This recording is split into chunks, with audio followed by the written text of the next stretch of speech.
अपने पूरे सवाब पे है। और हमारे साथ अंशुल गुप्ता जी हैं, जो राष्ट्रीय कर्मठ पार्टी के राष्ट्रीय अध्यक्ष भी हैं, और इनका चुनाव चिन्ह बांसुरी है। तो आप इनके प्रचार के लिए आप आए हो, तो आप क्या कहोगे? देखिए, अंशुल गुप्ता जी ने अभी मशाल जलाई है और ये शुरुआत किया है। इस गाजियाबाद में बहुत दिक्कत है। गाजियाबाद देखने से लगता है कि एनसीआर के पास है, लेकिन यहाँ की धूल फाकती हुई सड़कें, रोता हुआ ये हिंडन क्षेत्र से लेकर नाले तक का जगह, उधर के प्यासे लोग, बहुत तमाम असुविधाओं से गाजियाबाद जूझ रहा है। बड़े दुर्भाग्य की बात है कि यहाँ पर एमपी भी रहे, एमएलए भी रहे, पार्षद रहे, सब लोग रहे, लेकिन यहाँ के दर्द को ध्यान नहीं दिया गया। अंशुल जी ऐसे एक दिन मुझसे बात भी हो रही थी, तो उसमें कह रहे थे मैं इस दर्द को समेट कर रखना नहीं चाहता, लोगों में बांटना चाहता हूँ कि आओ हम सब लोग मिल करके एक ऐसी मशाल जलाएं, एक ऐसी सबकी जो पीड़ा है उस पीड़ा को लोगों से पूछा जाए, क्या ऐसे वातावरण में रहना चाहते हो कि अपने को बदलाव लाना चाहते हो। हमने कहा ये तो बड़ी बढ़िया अच्छी विषय है। तो इन चुनाव लड़ने का कोई मन नहीं था इनको, लेकिन जनता के दर्द के लिए, जनता के असुविधाओं से जूझते हुए परामर्श के को देखते हुए उन्होंने चुनाव लड़ा है। मैंने पूछा क्या आप अंत तक खड़े रहोगे? कहा हाँ हाँ, जब तक यहाँ की सुविधाएं महफूज न हो जाए, मिल न पाए लोगों को, तब तक मैं लड़ता रहूंगा। तो मैंने कहा ये तो बहुत बड़ी बात है। मैदान इंतहा से घबरा के हट न जाना, तकमील जिंदगी है चोटों पे चोट खाना, अहले खुदा से मुझको कोई नहीं शिकायत, हमने बना लिया है कांटों पास आना। इन्होंने कहा मैंने तो इसीलिए उतर गया, चाहे कितनी भी परेशानी हो अपने को मैं अलग नहीं कर सकता। मैंने कहा वास्तव में ऐसे ही महात्मा गांधी ने शुरुआत की थी। अभी लोग कहते थे, अभी मैं गया था कल परसों, कर बनिया लोगों को क्या मतलब इन चीजों से, अरे सामान बाजार बेचा वो किया, ये तो तराजू के लोग हैं, इनको क्यों क्या मतलब। लेकिन ऐसा नहीं है, लोग सोच गलत रखते हैं। इस देश की तकदीर को, तस्वीर को व्यापारी वर्ग ने बदला है। जब महाराणा प्रताप के पास पैसों की बहुत बड़ी कमी आ गई थी, अकबर की सेना 30,000 थी और महाराणा प्रताप की सेना 3,000 थी, वो भी एक तरह से हार से गए थे पैसे के।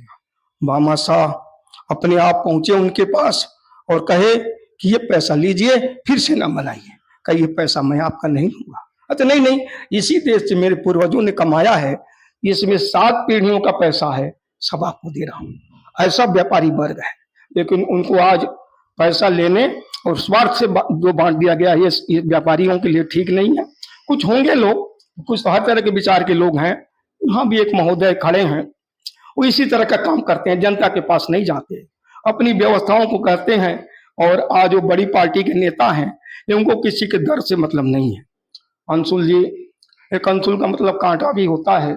जब किसी के पैर में कांटा गड़ जाता है, चुभ जाता है, उसको भी निकालने का काम करते हैं। अच्छा सिंह साहब, मैं एक सवाल ये पूछना चाहता हूँ कि अंशुल जी सॉफ्टवेयर इंजीनियर हैं और विदेशों में भी रहे हैं, यहाँ इनका जमा जमाई व्यवस्था है, तो लोग जो है जब इतनी अच्छी मुकाम पे पहुंच जाते हैं तो वो राजनीति से दूर हो जाते हैं, क्योंकि राजनीति एक बहुत संघर्ष का काम है। आप भी जानते हैं बहुत से ऐसे नेता थे जिनके बच्चे फाके में जिए। वो हमारे देश के जो प्रधानमंत्री लाल बहादुर शास्त्री थे, उनके घर भी ऐसे फाके रहे। प्रधानमंत्री बनने के बाद उनका बेटा यहाँ मोहन मैकिंग्स में नौकरी करता था। तो अंशुल जी इतनी अच्छी व्यवस्था होते हुए भी आज राजनीति में उतरे, तो आप इनके बारे में क्या कहोगे? देखिए, उसमें लोगों के दर्द कुछ ही लोग सुनते हैं और उसको अनुकरण करके उसको रोक उनके लोगों के दर्द को दूर करते हैं। यही हमेशा रहा है। जिसको दर्द से मतलब नहीं, दूसरे से मतलब नहीं, उसको क्या जरूरत है। निर्धन को धनवान ने समझा सदा हकीर, मुस्कानों ने कब पढ़ी आंसू की तहरीर। जो आंसू की तहरीर की सुनने को, देखने की को राजी नहीं है, वो काहे को जनता के बीच आएगा। वो हो सकता है हवाई नेता हो सकता है, लेकिन जन नेता नहीं हो सकता है, जनता का नेता नहीं हो सकता है। लेकिन अंशुल जी में मैंने वो हकीकत देखी है, वो हकीकत देखी है, वो शक्ति देखी है। लोगों के दर्द को समझते हैं, उसी के अनुरूप रहना भी चाहते हैं और उसके अनुरूप होकर के इस देश को, इस गाजियाबाद की धरती को, जहाँ बहुत से गरीब मजदूर भी दूर दूर से आकर या मजदूरी करने आते हैं एनसीआर में, उनके दर्द को भी समझने के अगर कोई दायित्व रखता है, इस जितने प्रत्याशी हैं उसमें अंशुल जी अव्वल नंबर के प्रत्याशी हैं। ये उनके हिकारत को, उनकी परेशानी को समझ रहे हैं। जनता से कोई अपील आप इनके लिए करना चाहते हो? देखिए, जनता से मैं अपील क्या करूं, जनता समझती है लेकिन कभी परेशान हो जाती है। किसी को अभी वही हमारे पुराने जो मंत्री भी थे वो कहते थे, मैं उस बात को पुनः दोहरा दे रहा हूं, क्यों कहते थे कि जनता, उस जनता को मजबूरी भी है। जब आदमी परेशान हो जाता है तो कुछ भी कर लेता है। अब तो नहीं, वो भी नहीं चल रहा है। पहले कुछ लोग पूरी सब्जी खिलाते थे जनता, गरीब जनता को, और लेकिन जब उसको खिला कर कह देते थे तो और बुरा होता था। अंबेडकर नगर की बात है, ये विजयनगर अंबेडकर नगर पीछे की बात, राठी मिल के बगल में एक आदमी रहते थे, वहां गाड़ी वाड़ी बनाते थे। उनकी कोई समस्या आ गई, उन्होंने कहा, अच्छा, मंत्री जी उस समय थे, जो आज सांसद के चुनाव में है, सांसद के इर्द गिर्द प्रत्याशी हैं, भारतीय जनता पार्टी की बड़ी पार्टी, वो लोग भी सुन ले। तो उनसे कहा कि हमने आपको वोट दिया है, हम लोगों ने, आप मुझको ये मेरा काम करा दीजिए। वोट तुमने वोट दिया हमको? तुमने वोट नहीं दिया हमको, वोट दिया हमारी पूरी ने, वोट दिया हमारी सब्जी ने, वोट दिया हमारी दारू ने। आज ऐसे लोकतंत्र में, इतने बड़े व्यवस्था में, इस लोकतंत्र में इस तरह की बात कही जाए, किसी गरीब का मजाक उड़ाया जाए, इससे बड़ा दुलार क्या है? ये व्यक्ति अगर किसी को खून भी दे देंगे तो कहेंगे नहीं कि मैंने खून दिया है। तो ऐसे व्यक्ति को चुनना होगा। हमें ऊंचाइयों को जाने की जरूरत नहीं है, कौन ऊंचाई पर रहता है, कौन नीचे रहता है। हम लोग तो इसी परिवेश के लोग हैं, जो अच्छा करता हो हम अच्छे के साथ। महात्मा गांधी तो 1.5 गज की लंगोटी पहन लेता था, अब पूरे विश्व में सबसे पूजा गया। ये नहीं कि आप बड़ी बड़ी कारों में बैठ गए, अब बड़ी बड़ी अच्छे अच्छे कपड़े पहन लेते बड़े हो जाए, महात्मा गांधी बनिए, पूरा विश्व कह रहा है, तो हमको कहने में क्या दिक्कत है? महात्मा गांधी का अनुकरण कीजिए, सुभाष चंद्र बोस का अनुकरण कीजिए, भगत सिंह का अनुकरण कीजिए। ये भारत के परिवेश है, यही भारत की धरती है, यही भारत के लोगों का दर्द है, यही यहाँ के बच्चों का दर्द है। सब बच्चों को खाना मिले, सबको पहनावा मिले, सबको रास्ता मिले, यही अंशुल जी का काम है। इन्हीं शब्दों के साथ मैं कहना चाहता हूँ, आइए हम सब लोग मिलकर के गाजियाबाद को एक अच्छा सशक्त, यहाँ संसद के सशक्त आदमी को संसद में भेजें।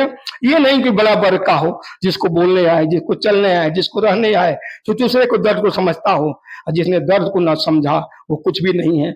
गांधी जी से लोगों ने पूछा कि आप ये क्या करते हैं, आप ये सबसे बड़े हिंदुस्तान के बैरिस्टर हैं, आप क्या? कहा नहीं। पूछा अंग्रेजों ने कि आप नंगे रहते हैं, अभी क्या कर रहे हैं? कह रहे हमारे सारे कपड़े तो आप लोगों ने छीन लिया, हमारे पास क्या बचे हैं?